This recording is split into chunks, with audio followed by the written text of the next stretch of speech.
Ang susunod na programa ay rated PG. Patnubay at gabay ng magulang ay kailangan sa mga batang manonood. Face to Face is brought to you by Ever Bilena, Beauty in You.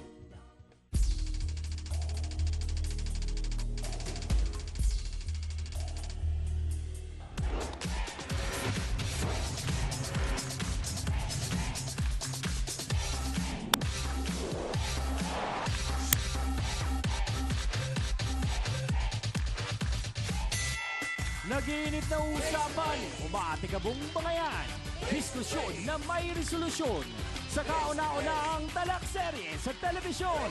Face to face na with pambansang kapitana, Miss Ami Perez! Hello sa lahat ng ating mga sausawera at sausawera! Handa na po ba tayo sa talakan? Saan ba kayo? Sa bula o sa bude? Sa Ryan, ready na rin ba? Excited na ang mga nasa bula, hands kayo! Ay, ready na rin siya! Sausawa na! Saan ba tayo? Ay! Face to face na! Gusto mo bang makisaw-saw tara ng kaibigan? Bangayan ay solusyonan. Face to face. Sinong sisimangon? Face to face. Sinong ngingiti? Face to face. Ang mga problema? Face to face. Pag may talikuran, harapin mo face to face. Sit back and relax at kami na po ang bahala sa inyo. Pero ang nako, niluluto, kailangan huwag pabayaan ha. So eto muna, babasahin ko lang ilan sa mga nakakatabang pusong mga komento sa ating fan page sa Facebook. Galing po kay Lovable Ramos. Sabi niya, Hi Chang Ami, ako po si Ronnie Rick Ramos ng Lubao, Pampanga. Kahit po wala kaming Channel 5, uy bakit? Gustong-gusto ko po ang show ninyo kahit nakikinood po ako. Ipapagawa nga po namin ang Channel 5 namin. Sa antena siguro. Ay, medyo mahirap po kasi yung signal. Pero nakaka-inspire po talaga ang face-to-face, lalo na sa mga matagal nang di nag-uusap. I think po magtatagal ang programa ninyo dahil wala po itong kasing ganda. Thank you so much, Romel, at sa lahat ng mga kababayan natin dyan. Siyempre pa sa Pampanga, mahal na mahal namin kayo. Paano ba sabihin sa Kapampangan ng I love you? Hindi ko alam eh. Kaluguran, daka. Oo nga, may kanta palang ganon. Kaluguran, daka. O, ayan. At sana nga'y makapunta kami dyan. One of these days, balita ko, masarap ang mga pagkain dyan sa Pampanga. Ako pa rin po ang inyong pamansang kapitan ng inyong Chang Ami na lagi nagsasabi at hindi magsasawang magpaalala na kung may problema ka, harapin mo, pag-usapan natin yan. At eto ang talagang handa na at excited na makapunta sa Pampanga. Ngayon pa lang, mauna na siya. Ano bang masarap sa Pampanga, Hans Mortel? Tusino, Chang! Ay, oo! Di ba nga? Tusino, longganisa, yung mga parang processed foods. Tapos, ano pa yun, ate? Buro, masarap din. Ay, ano oo, pa? buro. Sisig. Aba, ang daming naiisip ng mga sausawerot. Sausawera. Nagutom ako bigla. Oo nga kaya abangan nyo kami dyan dahil talagang pipilitin naming mabisita ang Pampanga. Pero habang andito pa kami sa studio, abay, panahon na muna para ipakilala ko ang tatlong taong I'm sure gustong-gusto nyo ring makilala ng personal. Unahin ko na po ang ating legal expert, Attorney Benedicto Acosta Jr. Siyempre pa, hindi mawawala ang ating family counselor, Dr. Camille Garcia. At siyempre, pag may problema, kailangan natin ng spiritual advice. Our Reverend Father, Sonny Merida. Makakapatid na Kapampangan, Manileño, Batanggenyo, Bisaya, lahat-lahat na. Sila po ang ating Trio Tagapayo. Naku, Chang, eto mga bisita natin ngayon. Mukhang magkakapareho ng lugar, pero bakit parang hindi sila nagkakaintindihan? At meron daw isang rosas na sobrang tinik. Ano bang ibig sabihin nun? Oo nga, may isang rose daw na hindi nga lang matinik, malikot pa. Oh no, oh why? Isayang major awry. Ito po ang ating face-to-face issue of the day.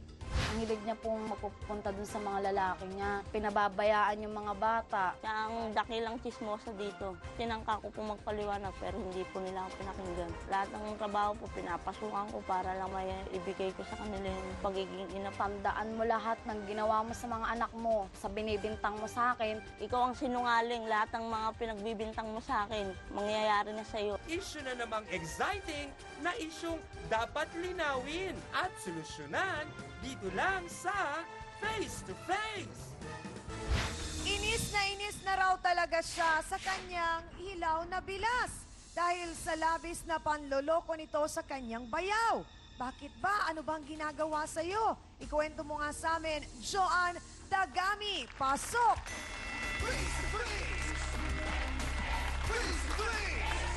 Ay, Joan, sino ba itong nirereklamo mo na bilas mo? Ang bilas si Rose. Rose, bakit mo naman nasabi Kasi na po- ganun si Rose? Oo, galit ka kaagad. Bakit? Kasi po nainis na ako, iyak nang iyak sa amin yung bayaw ko. Hindi ko na po sana siya ibububo ko. Oo. Inis na ako, sabi niya, Joy ko lagi kasama ng ate mo. Sana umamin ka naman. Sabi niya sa akin. Kinausap ka. ganun. Kinausap ako, sabi ko wala talaga Pinapaamin akong ka. alam. Pinapaamin talaga ako ni Kim, sabi niya. Sige na, yung talaga po. May yung- alam ka ba? Meron po talaga kasi ako laging kasama niya sa kalandian niya. eh. Saan ka kasama? Hindi po. Hindi siya na- ka-join. Hindi po ako ka-join kasi lagi niya akong pinaiiwan sa labas. eh. Oh, okay, sige. Sandali lang, paano ba kayo naging magbilas ni Rose na matinik? Bali po yung bayaw ko, kapatid niya yung asawa ko. So, saan itong gimikan o lakad na pinupuntahan ninyo ni Rose na matinik? Madalas po sa Anong meron doon? yung niya po, syuta-syutaan niyang rap-rap.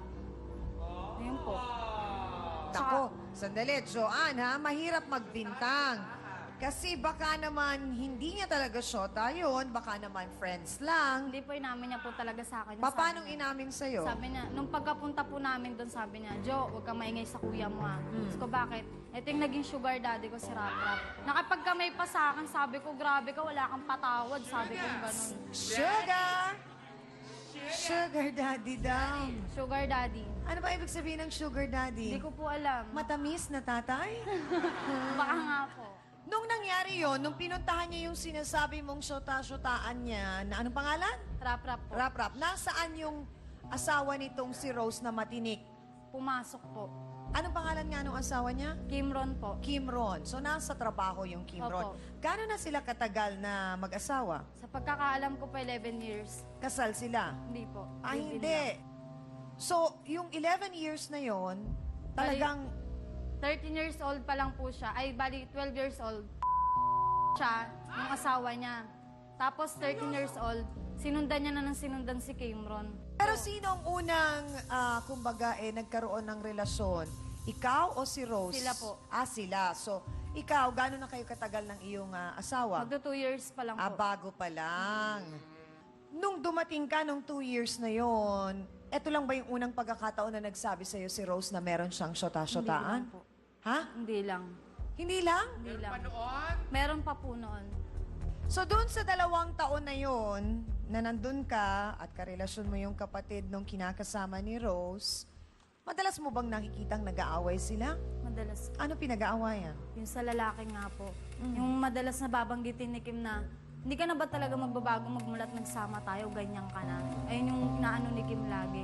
Tapos yung inaano ko pa po sa kanya, yung sinugod sa ospital yung anak niya. Oh. Yung nagmamakaawa na yung biyana namin na, umuwi ka naman dito, dalawin mo yung anak mo. Ayun po yung time na nakakulong si Kim Ron. Nagmamakaawa kami Bakit sa kanya. nakulong si Kim Ron? Sa snatch daw po. Napagbintangan daw po ng snatch. Tapos, nasaan si Rose no, nung na-hospital yung anak niya? Nasa lalaki niya po. Magkasama sila. Teka, mahirap yan. Mabigat yon. Yun po yung iyak ng So, iyak si mama. paano nyo na sigurong nandun siya sa lalaki niya? Kasi po bali po yung kumpare ni Kim, yung asawa nun, nagsumbong na. Ayun po yung inaruga ni Kim, ni Rose ng matagal. Oh. Hindi niya rin alam, ilalaglag siya. Ayun po yun, na nagsumbong Paano kay mama. nilaglag?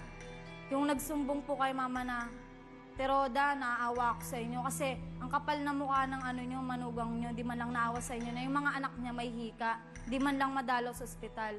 Yung biglang na-open kay mama na, oo nga pala, di ba ikaw yung kasama ni Rose? Oh. Ba't ka nagsasalita sa akin ng ganyan?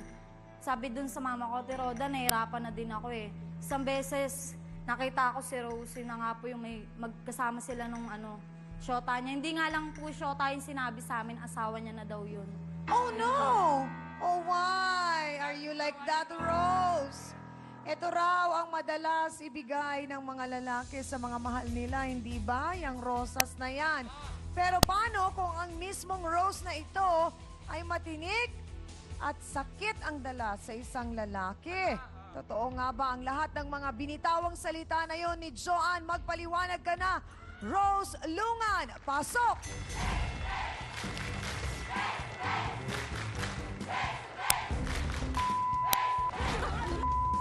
Sandali lang! Wala ka alam sa buhay namin! Etsahang tanong, Rose, bakit mabibigat ang mga paratang sa'yo ni Joanne? May katotohanan ba ang mga sinabi niya? Sinasabi po na... Oh? Ba't mo ako sinasama? Ha? Ano, nagiging kayo sa lahat ng sinasabi ko? Oh, talaga? Talaga? Sandali lang, sino si Rap Rap? Kaya ano po yun, dati ko pong customer, nagtrabaho po ako ng beer house, customer po yun. Tapos po yung lalaki na yun, yung buwan tumutulong sa akin na nagbibigay po. Pero ang sabi mo daw kay Joanne, huwag kang maingay, Joanne, ito ang sugar daddy ko. Hindi po Sinabi totoo mo yun? sinasabi Hindi na- totoo yun? Hindi po talaga Hindi totoo totoo po yun? Uto. Gaano nga ba katinik ang bulaklak na ito at pati ang kanyang mga bilas ay apektado sa mga ginagawa niya? Iisa-isahin po natin at aalamin natin ang kwento ng kanyang buhay sa pagbabalik po ng Face to Face. Bakit lagi kang napagbibintangan na ng aakit? Ewan ko Ate po. Rose, yung asawa ni Ate Rowena, sinasabing inaakit mo daw. Siguro nga po, nagagandahan sila lagi sa akin. Jesus Maria. Alam mo ka mo, ano? Ganda ako sa inyo. Diyos ko po. Hindi ka kinilabutan? Ha? Hindi ka kinilabutan? Ha? Wala kasi kayo, mas maganda ako sa inyo. Tignan mo nga yung tsura mo, mukha